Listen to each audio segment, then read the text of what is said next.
નમસ્કાર, આપ જોઈ રહ્યા છો પાટનગર નેટવર્ક ન્યૂઝ। આપની સાથે હું છું લવલીન। રાજ્યમાં નકલીની ભરમાર વચ્ચે વધુ એક નકલી ક્લાર્ક ઝડપી પાડવામાં આવ્યો છે। ગાંધીનગરમાં ગુજરાત પોલીસ ભવનનો નકલી ક્લાર્ક ઝડપાયો છે।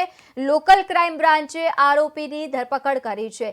જન્મેન્જય સિંહ જેનું નામ છે, જન્મેન્જય સિંહ ઝાલાની ધરપકડ કરવામાં આવી છે। ક્રાઇમ બ્રાન્ચે આરોપીને સચિવાલય ગેટથી ઝડપી પાડ્યો છે। આંતરિક બદલીના નામે લાખો પડાવ્યા હતા તેવી માહિતી સામે આવી છે। રાજ્યભરમાં નકલીના ભરમારો વચ્ચે વધુ એક ઘટના પ્રકાશમાં આવી। એક બાદ એક નકલીનો કારોબાર સતત જે જોવા મળી રહ્યું છે તેમાં વધુ એક નકલી ક્લાર્ક ઝડપી પાડવામાં આવ્યો છે। લોકલ ક્રાઇમ બ્રાન્ચે આરોપીની ધરપકડ કરી છે।